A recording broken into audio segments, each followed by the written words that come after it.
विष्णु को? विष्णु भैया सड़क के किनारे बेहोश पड़े हैं। कहा? विष्णु भैया सड़क के किनारे बेहोश पड़े हैं। अरे रुक रे, मैं आ रहा हूँ। अरे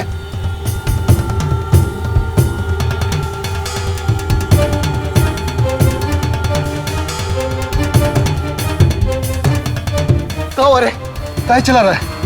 वो विष्णु भैया। कहाँ हुआ विष्णु को? वो विष्णु भैया सड़क के किनारे बेहोश पड़े हैं। बेहोश? हे भगवान, कहाँ हुआ हमारे विष्णु को? सुबह सवेरे तो ठीक ठाक था, ये अचानक कहाँ हो गया? ए श्याम, ए हरी, अरे विष्णु को कुछ हो गया, ये बोल रहा है वहाँ बेहोश पड़ा है। चलो रे, चल दिखा रहे, चल। बाबा यहाँ पर, बाबा यहाँ पर। कहाँ है विष्णु? अरे विष्णु कहाँ गया? अरे विष्णु, अरे विष्णु, अरे कहाँ हो गया विष्णु को? अरे विष्णु, अरे कहाँ हो गया? अरे कहाँ हो गया? अरे विष्णु, अरे विष्णु, क्या हुआ रे तुझे? अरे उठना, अरे क्या हुआ मेरे बिटवा को? अरे उठ। नहीं कर ले चलो, अरे कर ले चलो। अरे श्याम, जा डॉक्टर को बुला के ला, अरे जल्दी ला रे। कुछ नहीं होगा बेटा, डरना नहीं, फिक्र न करना। समझ जा विष्णु, आंखें खोल बेटा, कुछ नहीं होगा, कुछ नहीं, तू ठीक हो जाएगा बेटा। ये क्या हो गया भगवान? अरे हटो भाई, हटो डॉक्टर साहब आ गए। देखिए डॉक्टर साहब, देखिए ना, देखिए हमारे बेटे को क्या हो गया, अचानक बेहोश हो गया डॉक्टर साहब, देखिए। एक मिनट हटिए।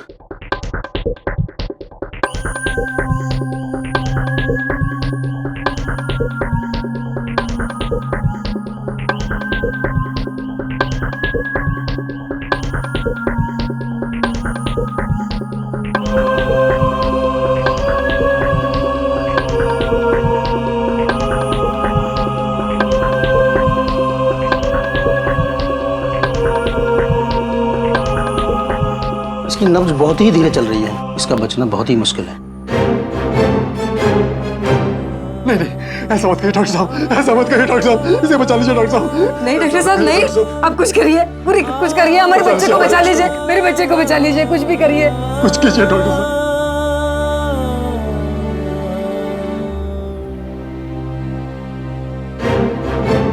ये क्या है?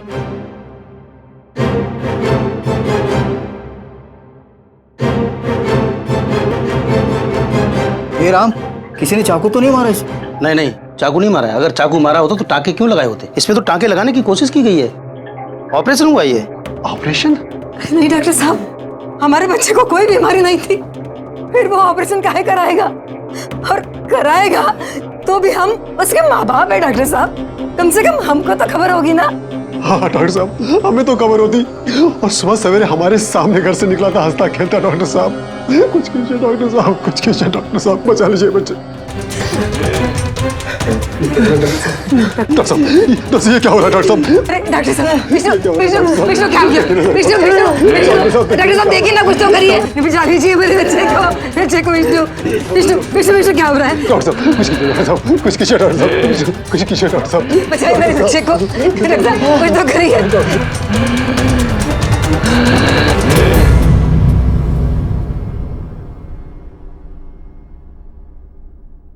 ये क्या हो गया डॉक्टर साहब? ये कुछ बोल क्यों नहीं रहा था डॉक्टर साहब?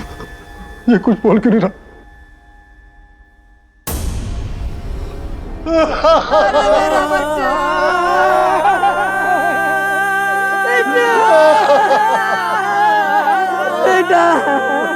विष्णु सिंह, एक 20 साल का नौजवान जो दिल्ली से लगे नोएडा जिले के एक छोटे से गांव में कॉन्ट्रैक्ट पर मजदूरी का काम किया करता था और उसी की कमाई से उनका घर चलता था।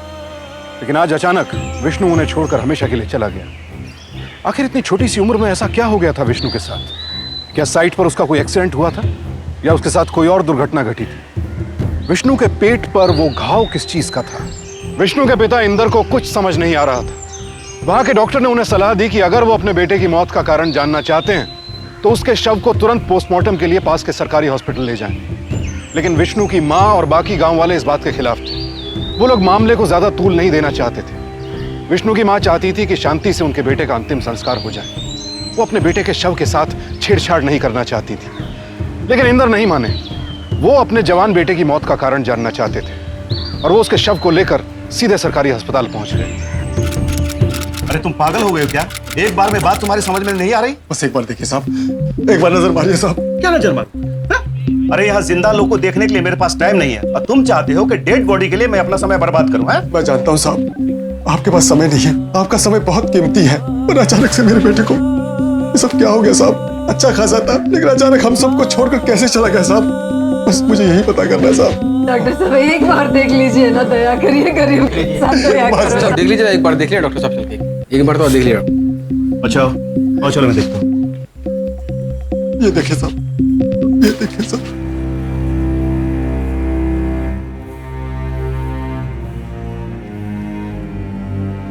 सुनो, तुम इसे यहीं छोड़कर जाओ, सुबह तक जांच करके मैं तुम्हें बता दूंगा इसकी मौत की वजह क्या है। बहुत बहुत मेहरबानी साहब, मैं कल सुबह फिर आ जाऊंगा। बस आपसे विनती है साहब, आप मेरे बेटे की मौत की जांच का कारण पता कर लीजिए। कारण पता चल जाए, मैं उन कमीनों को नहीं छोड़ूंगा साहब। जिसने भी ऐसा किया है मैं उन्हें सजा दिला के ही रहूंगा साहब। देखो, इसकी जांच के लिए मुझे तुम्हारे दस्तखत की जरूरत है, तो मेरे साथ चलकर दस्तखत करो। आप जैसा बोलो साहब। चलो मेरे साथ। मेरा बच्चा।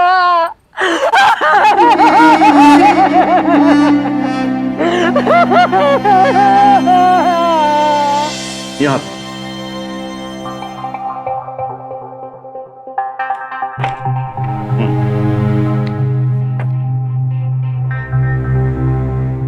एक यहाँ पे, यहाँ लगाओ। डॉक्टर साहब, ये सब कागज किस लिए? अरे फॉर्मेलिटीज है भाई। अब तेरे बेटे की डेड बॉडी को अस्पताल में हम ऐसे तो रख नहीं सकते। अरे इसकी जांच करनी होगी, सरकारी काम है, सारा रिकॉर्ड रखना पड़ता है। ठीक है साहब। अब तुम जाओ, कल सवेरे तुम अपने बेटे की डेड बॉडी लेने आ जाना, तब तक मैं जांच करके पूरी रिपोर्ट तैयार कर दूंगा। ठीक है डॉक्टर साहब, बस मुझे इतना पता करना कि मेरे बेटे के साथ अचानक ये सब क्या हो गया। बस कारण पता चल जाए तो दिल को एक तसल्ली हो जाएगी। अरे हाँ हाँ, अब जाओ, कल सुबह वजह भी पता चल जाएगी। ठीक है डॉक्टर साहब। डॉक्टर मोहंती के कहने पर विष्णु के पिता इंदर ने हॉस्पिटल के सारे कागजों पर चुपचाप अंगूठा लगा दिया। उन्हें पूरा विश्वास था कि डॉक्टर मोहंती उनके बेटे की बॉडी की जांच करके उन्हें उसकी मौत का कारण बता देंगे, और इसी विश्वास के साथ वो अगले दिन जांच की रिपोर्ट और अपने बेटे का शव लेने हॉस्पिटल जा पहुंचे।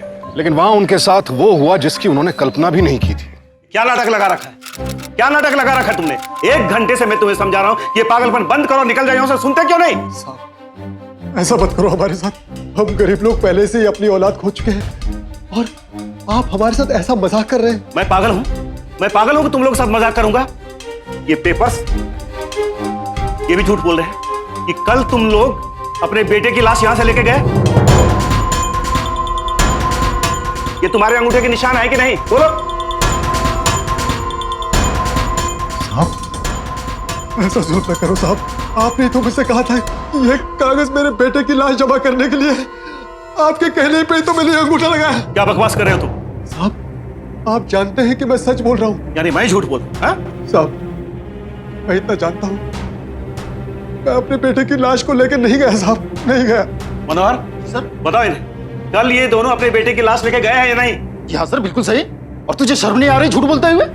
कल तू जब लाश को लेकर जा रहा था तो मैं भी वहीं था सर के साथ में। मैंने खुद अपनी आंखों से तुझे लाश ले जाते हुए देखा है।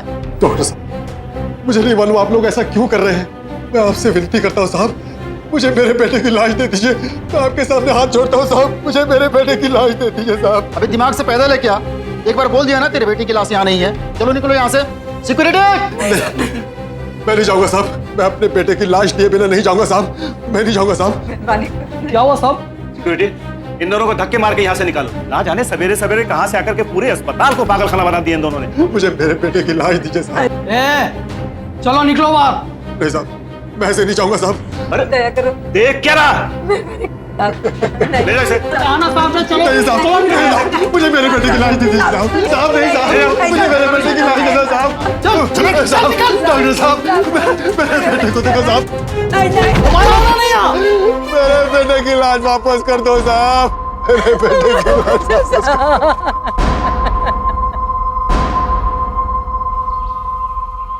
मना किया था ना मैंने तुमको कि मत लेके जाओ मेरे बच्चे को अस्पताल। कह रही थी कि शांति से होने दो उसका अंतिम संस्कार। पर नहीं, तुमने नहीं सुना? अब देखो देखो क्या हो गया है। अरे एक अच्छी जिंदगी तो नहीं दे पाए हम बेचारे को, अब उसका अंतिम संस्कार भी नहीं हो रहा है। लानत है हम जैसे माँ बाप पर, लानत है। नहीं, मैं कुछ नहीं जानती, तुम उसको लेकर आओ। काकी संभालिए अपने आप को। मुझे कुछ नहीं पता, मुझे तो बस मेरा बच्चा चाहिए। बेटा कह दो ना इनसे, मुझे बस मेरा बच्चा चाहिए। तुम कुछ भी करो लेकिन उसे वापस लेकर आओ। अरे कम से कम उसके आत्मा को शांति तो मिले। चंदू, तू तो हमेशा उसके साथ ही घुमा करता था। तुझे तो पता होगा कि वो कहाँ गया था, क्या हुआ था।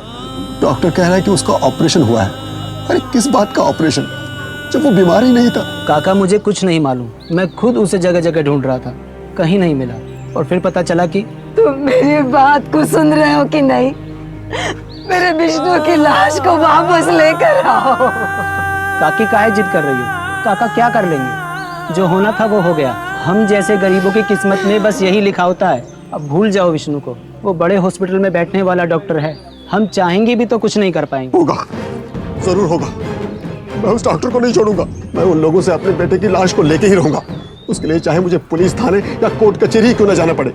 मैं अपने बेटे को लाने के लिए जो बन पड़ेगा करूंगा, जो बन पड़ेगा करूंगा।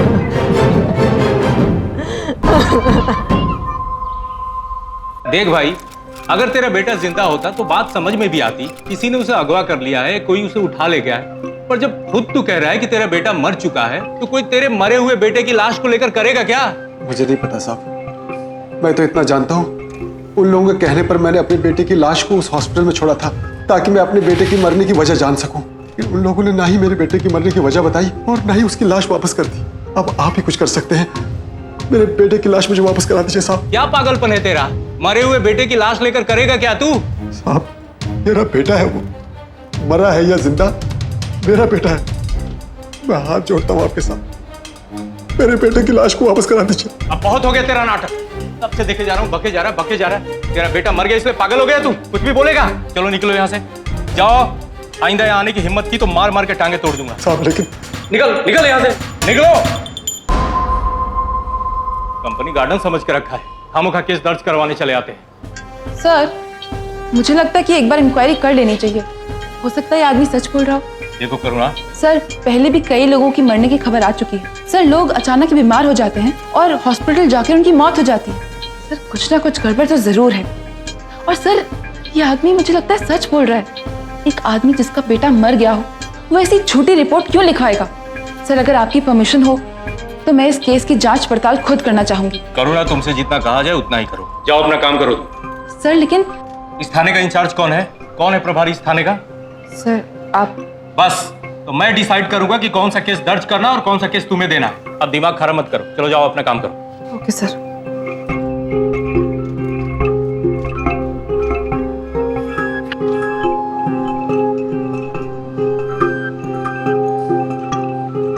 हेलो, हाँ, आया था वो।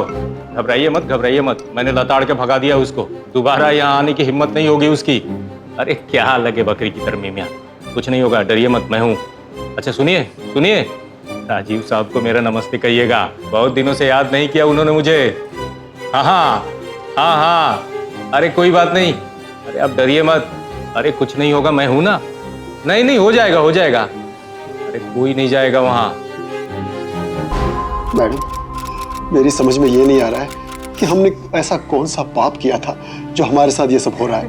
पहले हमने अपना जवान बेटा खोया, फिर उसकी मौत की वजह जानने की कोशिश की, लेकिन वो भी नहीं जान पाए। कम से कम इतना हक तो हमें मिलना चाहिए कि हम अपने बेटे का अंतिम संस्कार कर सके। मैडम, आप फिक्र मत कीजिए, मैं आपके बेटे की लाश को लाने में आपकी मदद करूंगी। आपकी बहुत मेहरबानी होगी, पर उसके लिए आपको मेरी मदद करनी पड़ेगी।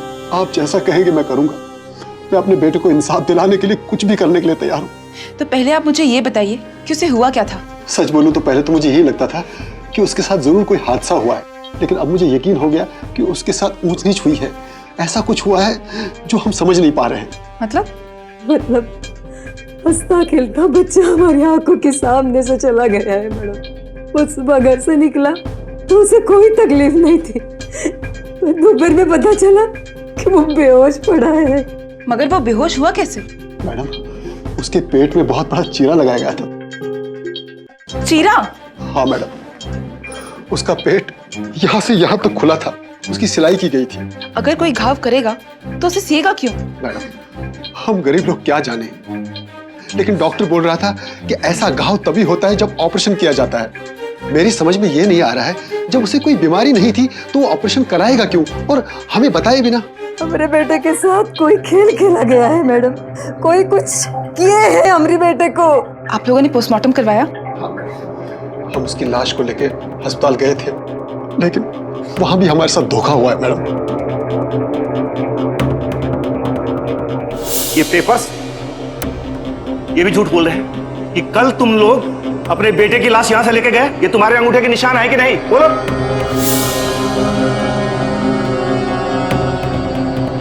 राम जाने हमने उन अस्पताल वालों का क्या बिगाड़ा था कि हमारे साथ ऐसा सलूक कर रहे हैं। अब आप ही बताइए मैडम, अगर वो लोग हमारे बेटे की मौत का कारण नहीं बताना चाहते हैं तो ना बताएं, कम से कम उसकी लाश तो हमें सौंप दें। अब भला उनको हमारे बेटे की लाश छुपाकर क्या मिलेगा मैडम?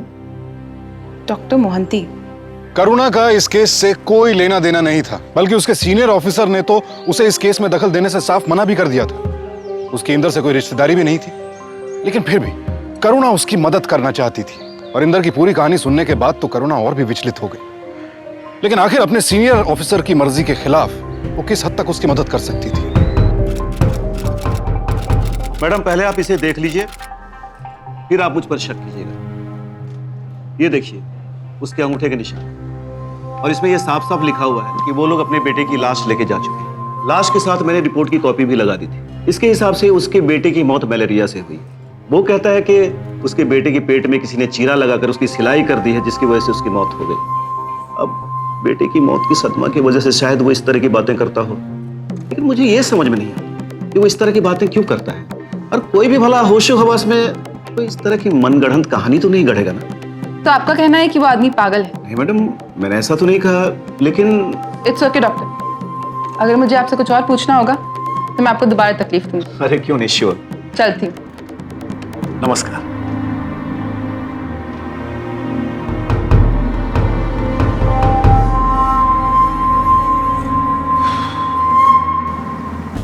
अगर इस जगह चीरा लगाया जाता है तो स्प्लीन, एब्डोमेन या किडनी के ऑपरेशन के लिए लगता है।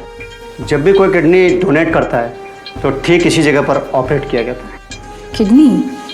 अपने एक जानकार डॉक्टर से सलाह मशवरा करने के बाद करुणा को अब यह एहसास हो गया था कि शायद विष्णु की मौत के पीछे कोई ऐसा राज छुपा है जिसके बारे में अब तक किसी ने सोचा ही नहीं था।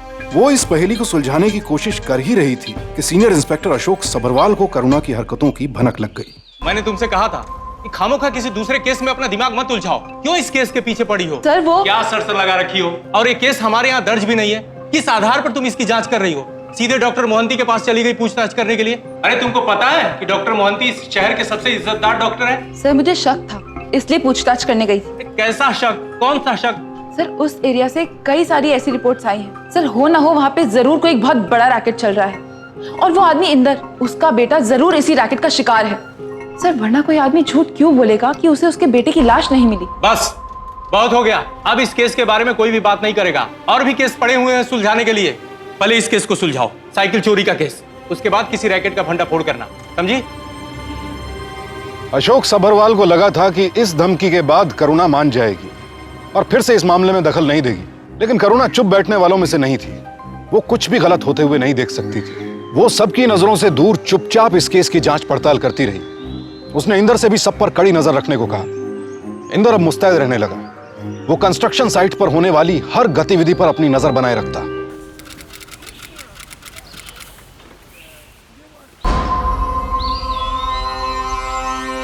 अरे हरिया, तुम्हारे पास इतने पैसे कहाँ से आए? वो कहा है कि हम उधार लिया था ना, बहन की शादी है उसके लिए।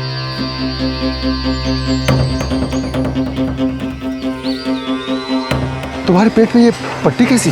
अरे कुछ नहीं, कुछ नहीं, बस वो बीमार था ना मैं, तो गांव में ऑपरेशन था, उसी का घाव है। देख हरिया, तू पिछले 6 महीने से गाँव नहीं गया है, सच सच बता, क्या है ये? कैसा ऑपरेशन? कुछ नहीं। ए, क्या चल रहा है? कब से चाय का टाइम खत्म हो गया? चलो वापस काम पर। चलो वरना काम से निकाल दूंगा। और काका आप आप भी काम पर चलो। आपके लिए क्या खास नारियल फोड़ूं?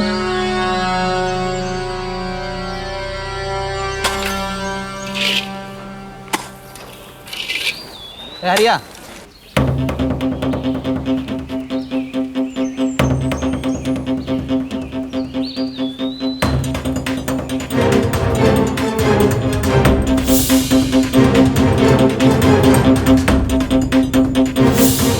आर्या का भी वैसा ही ऑपरेशन हुआ है जैसे विष्णु का हुआ था।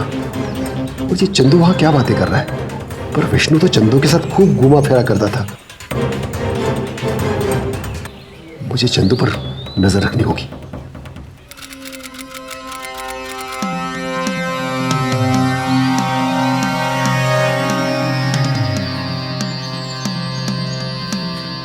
अरे भैया, घबराहट हो रही थी, कुछ होगा तो नहीं ना? अरे कह रहा हूँ ना, निश्चिंत हो जाओ। तुम पहले ही थोड़ी ना हो। तुमसे पहले ना जाने कितने लोग ये काम करा चुके हैं। 2 घंटे का काम है, पता भी नहीं चलेगा कब शुरू हुआ और कब खत्म हो गया। अब खामखा देरी मत करो, चलो।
चंदो, हाँ डॉक्टर साहब। इन दोनों का तो हो गया, लेकिन अभी एक और चाहिए। इतनी जल्दी एक और? कहाँ से होगा? कहीं से भी ला। दुबई का क्लाइंट है, डबल पैसे दे रहा है, लेकिन किडनी जवान आदमी का चाहिए।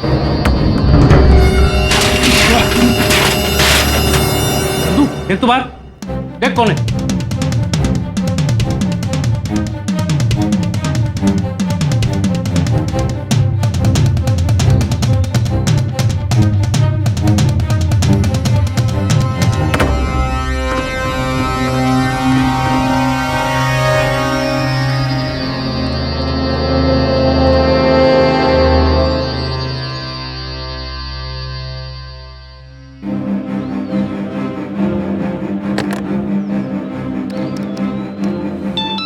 हेलो मैडम, मैं विष्णु का पापा बोल रहा हूँ। मैडम, मैंने चंदू को देखा, वो 2 लोगों के साथ एक मकान में घुस गया और वहां कुछ किडनी की बातें हो रही थी। मैंने बड़ी मुश्किल से अपने आप को बचाया। मैडम, मैं आपको रामनगर चौक पे मिलता हूँ। ठीक है इंदर, मैं अभी वहां पहुंचती हूँ।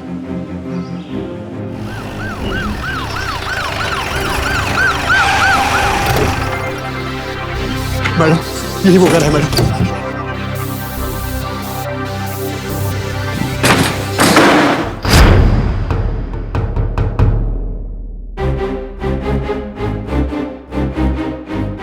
इंदर, तुमने तो कहा था यहाँ पे वो लोग, वो ऑपरेशन, कहाँ है वो सब? मैडम, मैंने अपनी आंखों से उन 2 लड़कों को यहाँ पे देखा। एक यहाँ पे था, एक यहाँ पे था। दोनों का ऑपरेशन हो रहा था मैडम।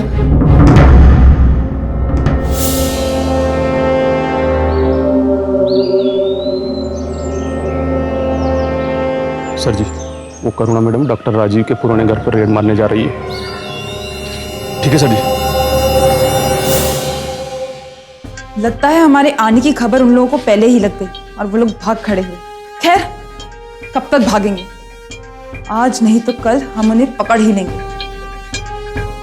तुम्हें सुनाई नहीं देता है? तुम्हारा दिमाग खराब हो गया है। इस केस से दूर रहने के लिए कहा था मैंने, मेरे बिना परमिशन की तुम्हारी वहां जाने की हिम्मत कैसे हुई? क्या समझ के रखी हो?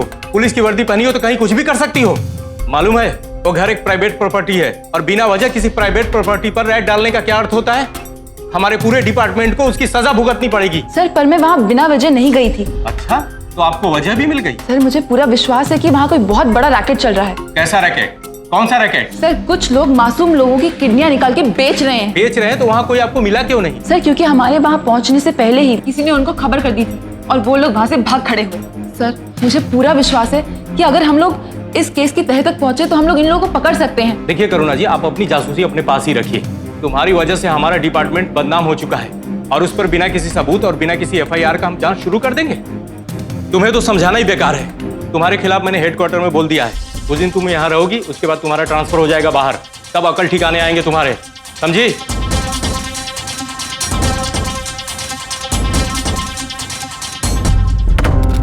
ऐसा मत कहिए मैडम, ऐसा मत कहिए। आप ही का तो सहारा है। अगर आप हमारी मदद नहीं करेंगी हम लोग तो कुछ भी नहीं कर पाएंगे। ये सच कह रहे हैं मैडम जी, अगर आप चली गई तो हम लोगों की आखिरी उम्मीद भी खत्म हो जाएगी। मैं आप लोगों की तकलीफ समझती हूँ, मगर मेरा ट्रांसफर अब गाजियाबाद हो गया है। जिन लोगों के खिलाफ हम लड़ रहे हैं कोई छोटे लोग नहीं हैं, वो बहुत ऊपर तक पहुँचे हैं उनकी। मगर आप लोग हिम्मत मत हारिए। मैं गाजियाबाद ज़रूर जा रही हूँ, लेकिन ये लड़ाई छोड़ी नहीं है मैंने, अभी तक हार नहीं मानी है मैंने। मैं हर वक्त गाजियाबाद से यहाँ तक नहीं आ पाऊंगी, पर आप लोग तो यही हैं और इसलिए आप लोगों की जिम्मेदारी अब और बढ़ गई है। इसलिए आप लोगों को चंदू पे कड़ी नजर रखनी होगी। अगर हम इन लोगों को रंगे हाथ पकड़ लेंगे तो हमारी बात को कोई नहीं टाल पाएगा। लेकिन मैडम ये अभी अभी हुआ है, अब तो चंदू बहुत संभल कर चलेगा। लेकिन कब तक? अगर आप लोगों को वापस कुछ गड़बड़ होती दिखाई दे तो आप मुझे तुरंत बताइएगा। मैं कुछ ना कुछ करके आपकी मदद जरूर करूंगी। इतनी आसानी से जाने नहीं दूंगी मैं उन लोगों को। चलती हूँ।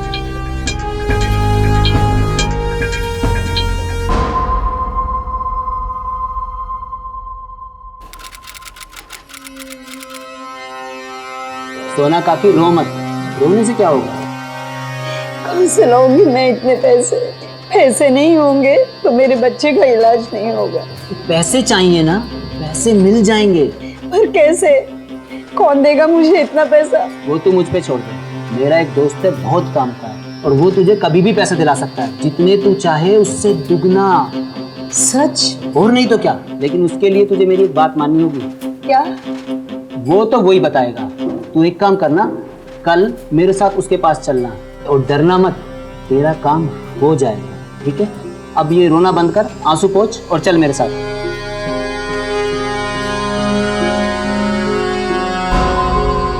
हमारे देश में आज भी करोड़ों लोग गरीबी की रेखा के नीचे रहते हैं। इन लोगों के लिए 2 वक्त की रोटी कमा पाना भी एक बहुत बड़ी कामयाबी होती है और इनमें से लाखों लोग ऐसे हैं जो चंद रुपयों के लालच में अपने शरीर का कोई अंग दान करने के लिए भी तैयार हो जाते हैं। किडनी निकालने वाले गिरोह अक्सर ऐसे ही जरूरतमंद लोगों को अपना निशाना बनाते हैं। ये असहाय लोग कुछ रुपयों के लिए अपने शरीर का एक अंग निकाल कर दे देते हैं, जिसे आगे एक बहुत बड़े मुनाफे के साथ बेच दिया जाता है। ये घिनौना काम करने वाले गिरोह के लोग उस पैसे पर ऐश करते हैं और बेचारा गरीब अपनी जिंदगी से जूझता रहता है। और उनमें से कई लोग तो विष्णु की तरह अपनी जान भी गंवा बैठते हैं। लेकिन किडनी की खरीद फरोख्त का यह काला बाजार बेरोक टोक चलता रहता है। इन कालाबाजारियों का नेटवर्क इतना मजबूत होता है कि इसमें डॉक्टर्स, पुलिस से लेकर कई ऊंची पहुंच वाले लोग शामिल होते हैं। लेकिन विष्णु के पिता इन सब बातों से बेखबर थे। वो तो बस अपने बेटे की मौत का सच जानना चाहते थे और जब उन्होंने चंदू को सोना को बहलाते हुए देखा तो फौरन करुणा को खबर की। करुणा को अब गाजियाबाद शिफ्ट कर दिया गया था। अब ना तो वो विष्णु के केस को ऑफिशियली संभाल रही थी और ना ही ये घटना क्षेत्र उनके एरिया में आता था। लेकिन ये केस उनके दिमाग में घर कर चुका था। उन्होंने इस केस से जुड़ी सारी बातें अपने एसीपी मिस्टर रॉय को बताई और उनसे इस केस की छानबीन करने की परमिशन मांगी। मिस्टर रॉय के लिए यह परमिशन देना आसान नहीं था, पर उन्होंने करुणा का साथ देने का फैसला किया और उन दोनों ने एक साथ मिलकर अपराधियों को पकड़ने का एक प्लान बनाया। लेकिन उनके इस प्लान का पूरा दारोमदार सोना की मदद पर निर्भर करता था। अब देखो ना, कहाँ से लाऊं मैं इसके इलाज के लिए इतने पैसे? अगर मैं चंदू की बात नहीं मानती हूँ तो मेरा बच्चा मर जाएगा और मुझे इसका इलाज कराना है। मुझे पैसे चाहिए। अब हम गरीबों के पास इतना जमा पूंजी तो होती नहीं है कि निकाला और काम हो गया। मैडम, मुझे पैसे तो चाहिए और उसके लिए मुझे सिर्फ एक ही रास्ता दिखाई देता है और वो मैं करूँ। सोना, जरा देख इन लोगों की तरफ, इन लोगों ने अपना जवान बेटा खोया है। अगर तूने हमारी मदद नहीं करी तो न जाने ऐसा कितने लोगों के साथ होगा और होता रहेगा। जरा खुद सोच, क्या पता अगर तेरे साथ भी वही हुआ जो इनके बच्चे के साथ हुआ है, तो तेरे बेटे का ख्याल कौन रखेगा? तो जिसके लिए ये सब कर रही है, तेरे बाद कौन उसकी देखभाल करेगा? बोल। सुना, मैं तेरी तकलीफ समझती हूँ, पर एक रास्ता है। अगर तू चंदू को पकड़वाने में हमारी मदद करेगी तो मैं तुझसे वादा करती हूँ कि मैं तेरे बेटे का अच्छे से अच्छा इलाज करवाऊंगी। हम बड़ी संस्था में जाएंगे, हम सरकार से मदद मांगेंगे, पर उन लोगों को पकड़ना बहुत जरूरी है। तू हमारी मदद करेगी ना?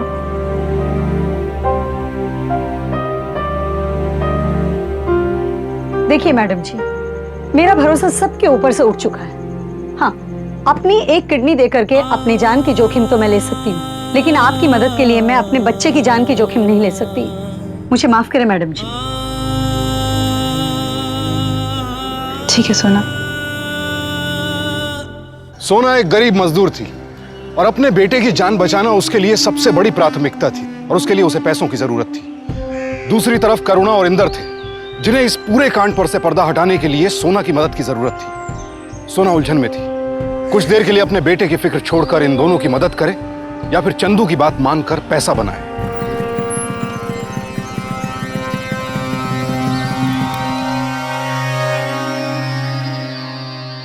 सुना, फिक्र मत कर, पैसे चाहिए ना? पैसे की टेंशन बिल्कुल मत ले। चला अंदर आ।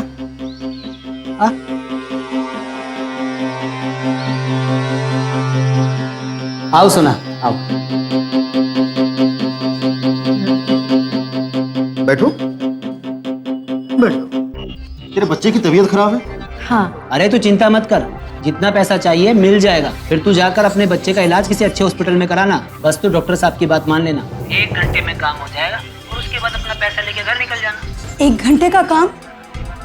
मगर डॉक्टर साहब करने क्या वाले हैं? कुछ नहीं, बस एक छोटा सा ऑपरेशन होगा। ऑपरेशन? किस चीज का ऑपरेशन? मुझे बताओ। देखो, वरना मैं ये सब नहीं कर पाऊंगी। देख तू डर मत, मैं बताता हूँ। हर इंसान के शरीर में 2 किडनियां होती हैं, पर इंसान की जिंदगी एक ही किडनी से चलती है, और दूसरी किडनी जो होती है ना, बिल्कुल ही बेकार होती है। अब डॉक्टर साहब क्या करेंगे कि तुम्हारी जो बेकार वाली किडनी है उसे बाहर निकाल देंगे, और किडनी निकलने से तुम्हारे शरीर को कोई नुकसान नहीं होगा, उल्टे में तुम्हें फायदा ही होगा। उसके अच्छे खासे पैसे भी मिल जाएंगे। बिल्कुल ठीक कह रहा है मनोहर, और हम तेरे फायदे की बात कर रहे हैं, वरना तू जैसी गरीब औरत कहाँ से लाएगी अपने बच्चे के इलाज के लिए पैसे? अरे कम से कम अपने बच्चे की तो सोच। जल्दी से काम खत्म कर और पैसे लेके घर निकल जा।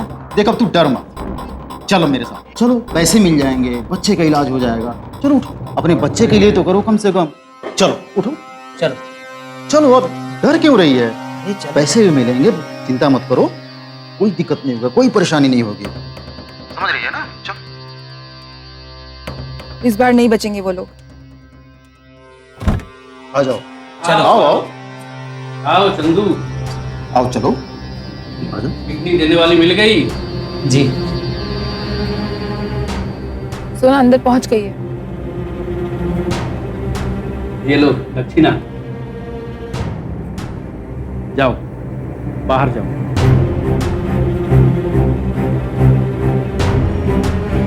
तैयार हो जाओ सब। चलो ड्राइवर। डॉक्टर साहब, मुझे कुछ होगा तो नहीं ना? बहुत डर लग रहा है। घबराओ नहीं, लेट जाओ, आप लेट जाओ, कुछ नहीं होगा, लेट जाओ।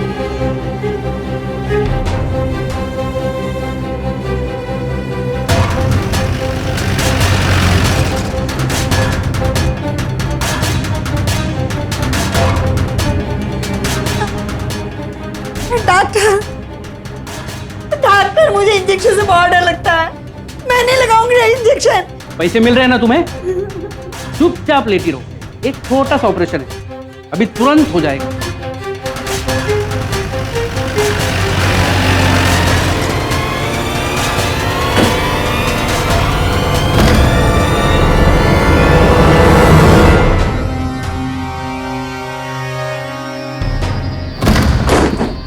पुलिस पकड़ ले। कहाँ भाग रहा है? देखो मैं एक रिस्पेक्टेड डॉक्टर हूँ। Respected doctor? अगर तुझ जैसे रिस्पेक्टेड डॉक्टर्स होते हैं ना तो इस दुनिया में रिस्पेक्टेड डॉक्टर्स होने ही नहीं चाहिए। चल चल यहाँ से बाहर। छोड़ो, तेरी रिस्पेक्ट तो मैं निकालती हूँ। चल यहाँ से, बोल। बताता हूँ मैडम, सब सच सच बताता हूँ। मैं डॉक्टर मोहंती के कहने पर ये सब किया करता था। मैं कंस्ट्रक्शन साइट पर लेबर सुपरवाइजर हूँ। किसी भी मजदूर को पैसे की जरूरत होती थी तो वो मुझसे आकर बोलता था। मैं उनको बोलता था कि ये पैसे कमाने का सबसे आसान तरीका है। फिर उनको मैं डॉक्टर अली के पास ले जाया करता था। फिर डॉक्टर अली उनका ऑपरेशन करके उनकी एक किडनी निकाल लेते थे। फिर वो किडनी डॉक्टर मोहंती के पास भेजती जाती थी। और विष्णु भी उन लोगों में से एक था कि नहीं? विष्णु को अपनी दुकान खोल ली थी। मैंने उसको बोला कि अगर तू अपनी किडनी बेच देगा तो तेरी दुकान अपने आप बन जाएगी। ये शर्म आनी चाहिए तुझे। अब ये बोल कि जिन लोगों को किडनी चाहिए होती थी उन्हें तेरे पास कौन भेजता था? मुझे नहीं मालूम मैडम जी। अरे बताता है कि सच कहता हूँ मैडम, मैंने उनका नाम सुना है। कोई डॉक्टर राजीव करके है। डॉक्टर मोहंती की अक्सर उनसे बातचीत हुआ करती थी और मुझे कुछ नहीं मालूम।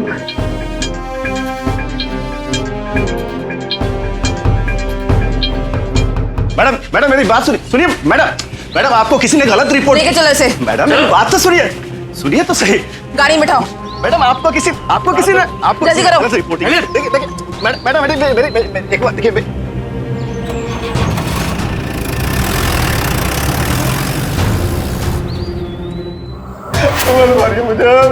नहीं तो बता तूने आज तक कितनी किडनियां बेची, उसमें से कितने पैसे कमाए और गरीबों को कितने दिए? बोल वरना तेरी जुबान खींच लूंगी मैं। बताता एक किडनी के 4 से 5 लाख रुपया मिल जाते हैं। मैंने और मेरे आदमियों ने अभी से 40 से 45 लोगों की किडनी निकाली है। डोनर को भी हम थोड़ा पैसा देकर उसमें से समझा लेते हैं।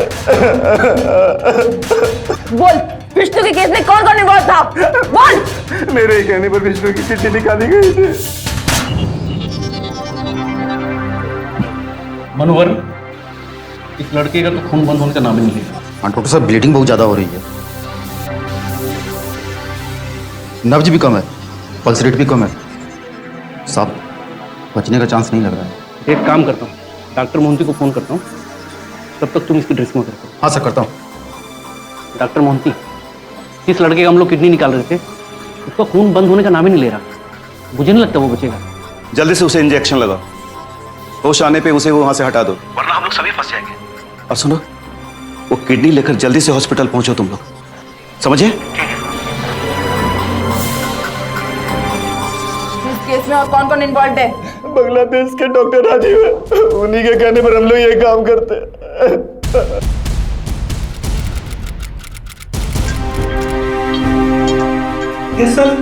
अरे सलीम, एक चाय तो लाना जरा जल्दी।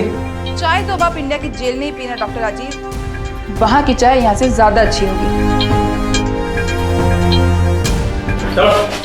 अब तुम्हारा खेल खत्म डॉक्टर राजीव। अपनी ये डॉक्टर की दुकान बंद करो और तैयार हो जाओ जेल की चक्की पीसने के लिए। तुमने अपनी किस्मत में ये खुद ही लिखा है। चलो। मैडम, हमें अपने बेटे को खोने का बहुत दुख है, लेकिन इस बात की खुशी भी है कि आज अपराधी जेल में सजा काट रहे हैं। वरना गरीब आदमी मरता है तो कोई उसे पूछता भी नहीं है। अपराधी लोग खुले गुमा करते हैं, लेकिन हमारे बेटे को इंसाफ मिल गया। ये सब आप लोगों की हिम्मत की वजह से हुआ है। काश बाकी लोग भी आपसे कुछ सीख पाए। डॉक्टर मोहंती के बयान के आधार पर पुलिस के उन नुमाइंदों को भी गिरफ्तार कर लिया गया जो इस रैकेट में शामिल थे। डॉक्टर राजीव माथुर और अशोक सबरवाल भी उन्हीं में से थे। हमारे देश में अंगों की चोरी करना और उनकी कालाबाजारी करना एक आम बात हो गई है। आंकड़ों के अनुसार हर साल तकरीबन 1 लाख किडनी ट्रांसप्लांट की जरूरत पड़ती है, लेकिन कानूनी तौर पर सिर्फ 5000 ट्रांसप्लांट किए जाते हैं। इसके अलावा कई लोग ऐसे भी हैं जो जरूरत पड़ने पर अपने करीबी लोगों या रिश्तेदारों को अपनी किडनी डोनेट करते हैं, और कानून भी इस तरह के डोनेशन की इजाजत देता है। यानी अगर कोई व्यक्ति बिना किसी आर्थिक लाभ के किसी को अपना अंगदान कर रहा है तो यह गैर कानूनी नहीं है। लेकिन कानून के इस क्लॉज का कई तरह से दुरुपयोग भी किया जाता है। कई लोग कहते हैं कि वो अपनी मर्जी से किडनी डोनेट कर रहे हैं, जबकि हकीकत में उनकी किडनी को इसी काले बाजार में बेचा जा रहा होता है, और इस तरह न जाने कितने लोगों को बेवकूफ बनाया जाता है। हम आपको बता दें कि ऑर्गन ट्रांसप्लांट का ऑपरेशन बेहद ही पेचीदा होता है। किडनी देने वाले और लेने वाले की किडनी का आपस में मैच होना बेहद जरूरी है।